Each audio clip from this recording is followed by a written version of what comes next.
જય શ્રી સ્વામિનારાયણ. પ્રિયજનો, કાર્યાણીનું 5મું વચનામૃત ભગવાન શ્રી હરિ પોતે એમ કહે છે કે ભગવાન જ્યારે આ લોકમાં અવતાર ધારણ કરે છે એ પાછળનું કારણ કેવળ ને કેવળ અધર્મનો નાશ કરવા માટે, અસુરોનો સંહાર કરવા માટે અને ધર્મનું સ્થાપન કરવા માટે થતો જ નથી. જો ભક્તો થોડુંક વિચારજો, આ લોકમાં ભગવાન આવે છે તો જો એ કેવળ ધર્મનું સ્થાપન કરવા, અધર્મનો નાશ કરવા અને અસુરોનો સંહાર કરવા માટે જો આવતા હોય તો ભગવાન અસમર્થ સાબિત થાય. કારણ કે અક્ષરધામમાં બેઠા બેઠા પણ ભગવાન સંકલ્પ માત્રથી પણ અસુરોનો સંહાર કરી શકે. કોઈ પણ જીવ એવો ન હોય કે જેને ભગવાન પોતે પોતાના ઈશારે ન નચાવી શકે. તો પછી અસુરોનો સંહાર કરવો કે ધર્મનું સ્થાપન કરવું એ બધું તો ભગવાન પોતાના ધામમાં બેઠા બેઠા પણ કરી શકતા હોય છે. પણ ભક્તો, ભગવાન સ્વામિનારાયણે આ વાતનો ખુલાસો કાર્યાણીના 5મા વચનામૃતમાં કર્યો કે કેવળ ધર્મનું સ્થાપન કરવું કે કેવળ અધર્મનો નાશ કરવો કે કેવળ અસુરોનો સંહાર કરવો એ જ ભગવાનના આવવાનો હેતુ હોતો નથી. ભગવાન તો પોતાના પ્રેમી ભક્તોના લાડ લડાવવા માટે, એના મનોરથ પૂરા કરવા માટે, એના સંકલ્પો પૂરા કરવા માટે ભગવાન મનુષ્ય તન ધારણ કરતા હોય છે.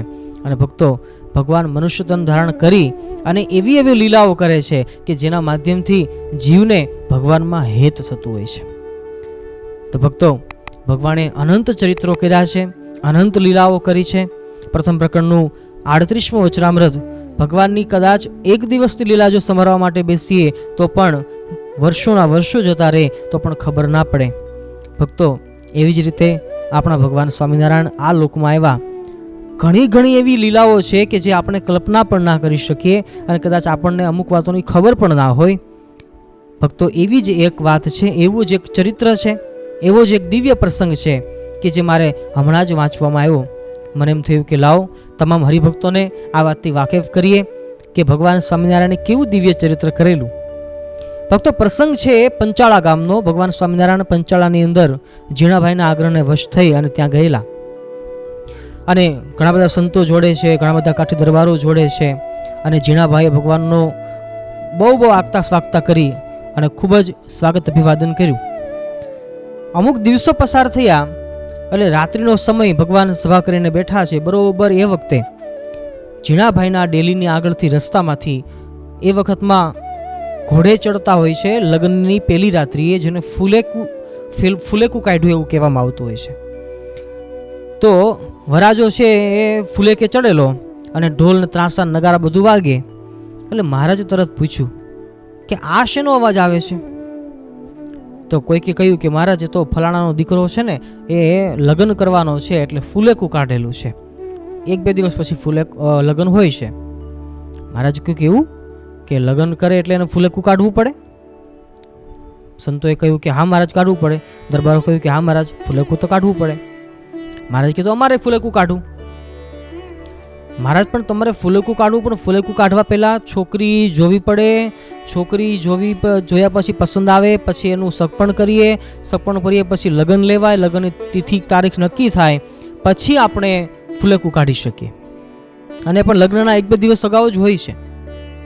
મહારાજ કે ગમે તેમ કરો, અમારે લગ્ન કરવા છે, અમારે ફુલેકું કાઢવું છે. ફુલેકું કાઢતા જે કાંઈ કરવું પડે એ કરો, પણ અમારે ફુલેકે ચડવું છે. હવે ભાઈ, ભગવાન જીદ કરે એટલે પછી કોણ એને એ હટાવી શકે? એક તો બાળ હટ, એક તો બીજી જોગી હટ, ત્રીજી સ્ત્રી હટ અને હવે આ પ્રભુ હટ. અમુક હઠ એવી હોય છે કે જેને છોડાવી શકાતી નથી. તો ભગવાનની આ દિવ્ય લીલા અને ભગવાને સંકલ્પ કર્યો કે અમારે ફુલેકે ચડવું છે. બધા સંતો, બધા દરબારો બધા કામે લાગી ગયા કે ભગવાનને લગ્ન કરવા છે, હવે કરવું શું? ભક્તો, વિચાર કરજો કે એ વખતમાં દરબારોને અને સંતોને કેટલો ભગવાન પ્રણામનો નિશ્ચય હશે કે ભગવાન કદાચ ગમે તેવી માંગણી કરે તો પણ કોઈના મનમાં લેશ માત્ર સંશય ન થાય. તો આજે પંચાળાની અંદર આ જીણાભાઈના દરબારની અંદર મહારાજે હઠ લીધી છે, મહારાજે વેન લીધું છે કે અમારે લગ્ન કરવા છે. અને આ જીદને જોઈ તમામ દરબારો, તમામ સંતો બધા કામે લાગી ગયા કે મહારાજ માટે કોઈક છોકરી તો શોધવી પડશે ને.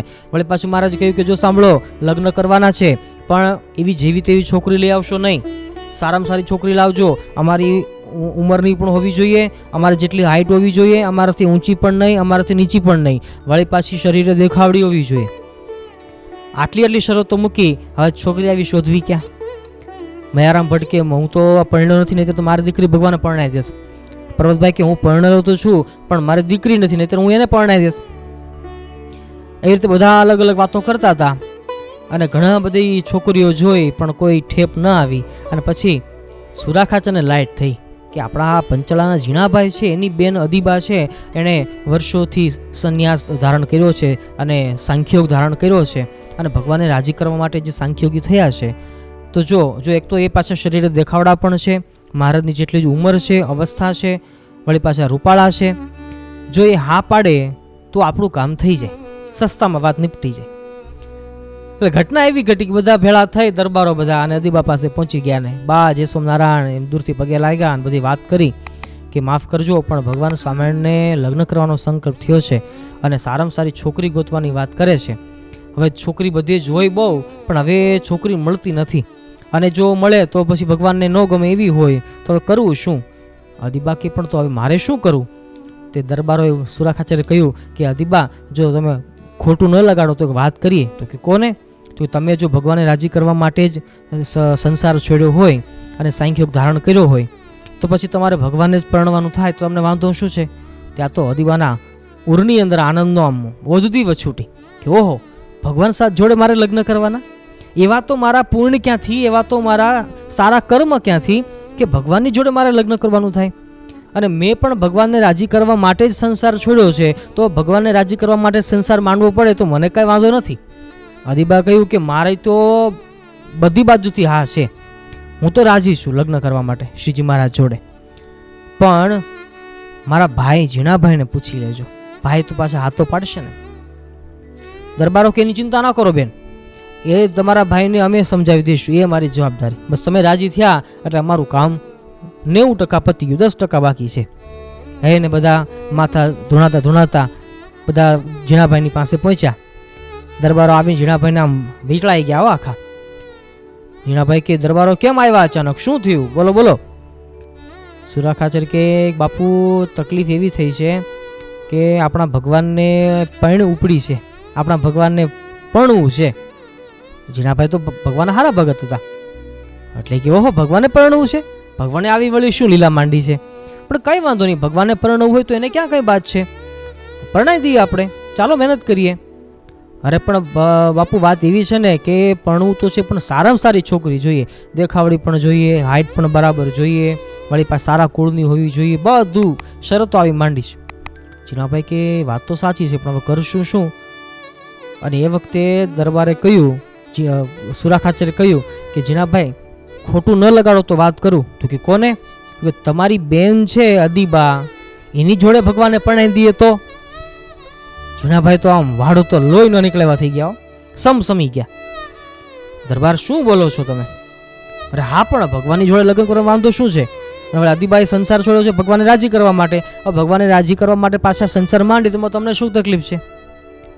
ઝીણાભાઈ મનમાં વિચાર કર્યો, વાત તો સાચી છે, પછી છટકવા માટે શું ઉપાય કર્યો કે હું તો હા પાડું છું, પણ તમે અદીબા જો હા પાડે તો મને વાંધો નથી. એને એમ કે અદીબા ના જ પાડશે એમ, કારણ કે ભગવાનને રાજી કરવા માટે જેને બ્રહ્મચર્ય લીધું હોય અને પછી એ સંસાર છોડ્યો હોય તો પછી એ થોડી હા પાડવાના છે.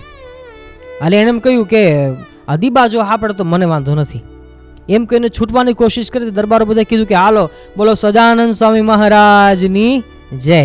અદીબાને તમે પહેલાં જ પૂછી એવા છીએ, બસ તમારી જ ખાલી વાટ હતી, તમે હા પાડો એટલે લ્યો, હા પાડો લ્યો તારે.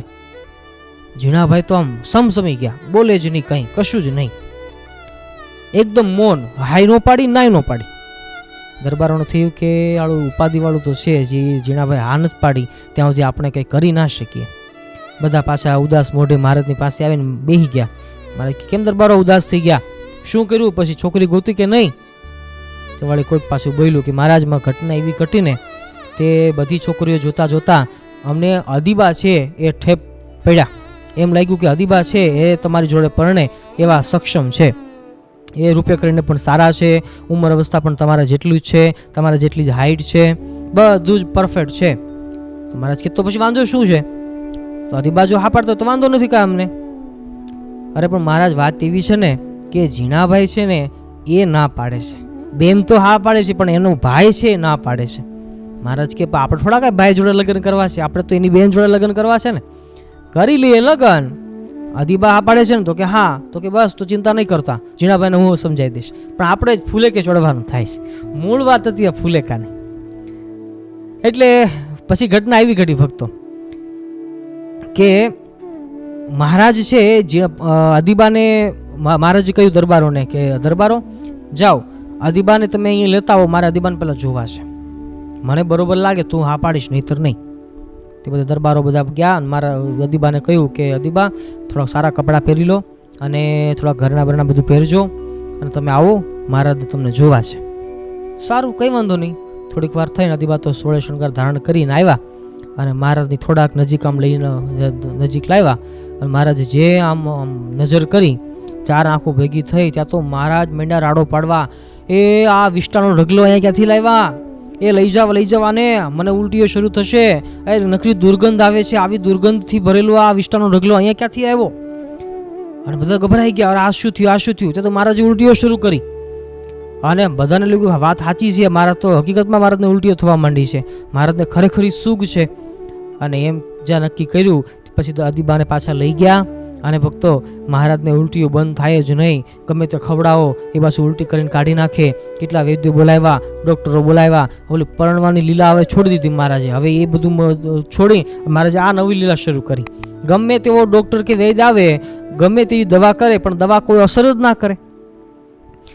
અને ભક્તો ઘટના એવી ઘટી કે મહારાજને ઉલટીઓ બંધ થાય નહીં અને 2-3 દિવસ 5 દિવસ અઠવાડિયું થયું પણ ભગવાનના પેટમાં કાંઈ અન્ન ટકે નહીં, કાંઈ જળ ટકે નહીં અને શરીર થઈ ગયું સાવ શુક્લકડી. અને મહારાજનું શરીર સાવ એટલે સાવ શુક્લકડી થઈ ગયું. બધા ચિંતામાં પડી ગયા કે ઓહો આ શું થઈ ગયું, હવે ભગવાનને સાજા કેમ કરવા? અને વળી પાછા મહારાજ પાછી વૈરાગની વાતો કરે. મહારાજ મુક્તાનંદ સ્વામીને કહે સ્વામી હવે અમારું શરીર જોતાં અમને એમ લાગે છે કે હવે અમે કાંઈ આ લોકમાં રહી શકીએ એવું નથી, બસ હવે અમારે અમારા અક્ષરધામમાં જલ્દી જતું રહેવું છે. તે મુક્તાનંદ સ્વામી મેળા ચિંતા કરવા, મહારાજ એવું ના કરશો, મહારાજ તમે બીમાર પડો, અમારા સત્સંગી માટે કઠણ કાળ કહેવાય, તમે જલ્દી સાજા થાવ. પણ મહારાજ કે એમનેમ સાજો નહીં થાવ. જો કોઈક અત્યંત સ્ત્રીનો ત્યાગી પુરુષ હોય, જેના હૃદયમાંથી સ્ત્રી નીકળી ગઈ છે, એવો જો કોઈ પુરુષ હોય એ મને રસોઈ બંધ કરીને જમાડે તો જ મારે આ ઉલટી થતી બંધ થાય, નહીતર ના થાય. મારી બીમારી તો જ જાય, નહીતર ના જાય. સંતો બધા કહેવા માંડ્યા એમાં શું મોટી વાત છે, આમ બધા સ્ત્રી ધનના ત્યાગી છીએ ને, અમે રસોઈ બનાવીને જમાડીએ. સંતોએ રસોઈ બનાવીને જમાડી તોય પણ રસોઈ બંધ થાય નહીં. મહારાજે લીલા તો ચાલુ રાખવાની હતી. એટલે બહુ મહેનત કર્યા પછી પણ ભગવાનને ઉલટીઓ બંધ થાય નહીં. હવે કરવું શું? અને આખીરમાં પછી ભક્તો અમુક 2 ગાંવ દૂર જેટલું એક ગામ, અને ગામની અંદર એક બ્રાહ્મણ, અને એ બ્રાહ્મણને લગ્ન કરેલા અને પછી એની પત્ની છે એણે બ્રાહ્મણને મારી નાખવા માટે લાડવા બનાવીને એમાં ઝેર નાખેલું.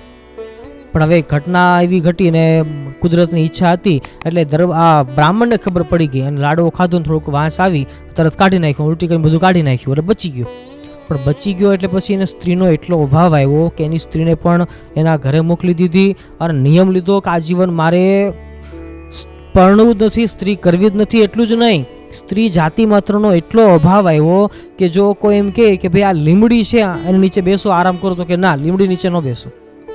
કોઈ એમ કે નદીનું પાણી છે પીવો, તો કે ના નદીનું પાણી તો નહીં જ પીવું. સ્ત્રીલિંગ જાતિમાં કોઈ પણ વસ્તુ આવતી હોય એ વસ્તુ હું નહીં સ્વીકાર નહીં કરું. કોઈ એમ કે ગાય ભેંસનું દૂધ છે પીવો, તો કે ના એમાં નહીં પીવું. સ્ત્રીલિંગનું કોઈ જાતિનું કોઈ વસ્તુ જ ના ખપે. કોઈ એમ કે માટલીનું પાણી છે પીવો, તો કે ના એ નહીં પીવાય, માટલાનું કહો તો પીવું. કોઈ એમ કે કુઈનું પાણી છે પીવો, તો કે ના કુઈનું નહીં પીવું, કૂવાનું હોય તો પીવું. કોઈ એમ કે બાજરીનો લોટ લઈ આવ્યા છીએ બાજરીના રોટલા કરવા માટે, તો કે ના બાજરાનો લોટ હોય તો રોટલા કરવું, નહીતર ના કરવું. એટલે આટલો બધો અભાવ આવી ગયેલો. અને પછી સંતોને ખબર પડી એટલે એ બ્રાહ્મણ પાસે જઈને કહ્યું કે બ્રાહ્મણ ભૂદેવ, અમારા ભગવાન બીમાર પડ્યા છે ને તમારા હાથનો જો બનાવેલો રોટલો તમે આપશો તો અમારા ભગવાન સાજા થશે. એ કહેતો તો બહુ સારું, ભગવાન રાજી થતા મને શું વાંધો છે એમ કહી અને પછી એ દરબારે બધી જ વસ્તુ આપી. એમ કહ્યું કે તમે આમાંથી રોટલો બનાવજો અને પછી ભગવાનને જમાડજો. એવું કહેવાય કે બ્રાહ્મણે બાજરીનો લોટ આપ્યો અને પછી એ લીમડાના લાકડા સૂકા આપ્યા અને બળદોના જે અડાયા છાણા હોય એ આપ્યા અને પછી એ રીતે બધી જ વસ્તુ પુલ્લિંગમાં આવતી બધી વસ્તુ ભેળી કરી અને કહ્યું કે જો હવે આ લઈ જાઓ, ભગવાનને જમાડજો તો ભગવાન સાજા થઈ જશે. ભગવાને લીલા સંકેલવી હતી. તો સંતો આવ્યા અને એ રીતે બધી વસ્તુ બનાવી, રસોઈ બનાવીને ભગવાનને જમાડ્યા તો ભગવાન પાછા સાજા થઈ ગયા. મહારાજને ઉલટી થતી બંધ થઈ ગઈ. અને ભક્તો, જો કે આ લીલા પરથી આપણને એવું લાગે કે ભગવાને શું ખરેખર વાસ્તવિકમાં પરણવાનો સંકલ્પ થયો હશે? ભક્તો, ભગવાને પરણવાનો સંકલ્પ હતો કે નહીં એ વાત તો ખરેખર ભગવાન જ જાણતા હશે. પણ એ વાત ચોક્કસ છે ભક્તો કે ભગવાનને લીલા કરવી હતી કે આપણા જેવા ભક્તો છે એ આ લીલાનું ચિંતન કરી શકે. બાકી જે ભગવાન સ્વામિનારાયણ જે બુટોલપુરની અંદર જાય અને મયારાણી અને મયારાજાના જે બંને દીકરીઓ એને પરણાવવા માટે રાજી થયા હતા, છતાં પણ ભગવાને એની જોડે પરણા નહોતા, એને છોડી રાજપાટનો ત્યાગ કરી અને ભગવાન જો સંસાર છોડીને આવ્યા હોય તો શું પરણવાનો સંકલ્પ એને થાય? અરે છોડો ભક્તો, ભગવાનને પરણવાનો સંકલ્પ ન થાય, પણ હકીકતમાં ભગવાનના શરણે જે કોઈ આવે એ તમામને ભગવાન માયામાંથી મુક્ત કરી દે. અને જે કોઈ ત્યાગી થયા છે ભક્તો, એ તમામને સ્ત્રી માત્રનો ત્યાગ કરાવ્યો હોય તો ભક્તો ભગવાને પરણવાનો સંકલ્પ તો થાય જ કઈ રીતે? પણ ભગવાનની તમામ લીલાઓ છે એ ભગવાનને પોતાના ભક્તો માટે ચિંતન કરવા માટે છે. અને ભક્તો, આપણે પણ જો આ લીલાનું ચિંતન કરીશું તો અવશ્ય ભગવાન આપણા ઉપર રાજી થશે, ભગવાનની મૂર્તિ અખંડ આપણા હૃદયમાં દેખાશે. તો આવી સુંદર મજાની લીલા છે એ પંચાળાની અંદર ભગવાન સ્વામિનારાયણે કરી હતી. પણ ભક્તો, આ લીલા હજી અધૂરી છે અને બાકીની લીલા છે આપણે બીજા ચરિત્રની અંદર આપણે અવશ્યનું વર્ણન કરીશું. પણ એ વાત આપણે ફરીવાર પાછું ક્યારેક જોઈશું. બધા ભક્તોને જય સ્વામિનારાયણ.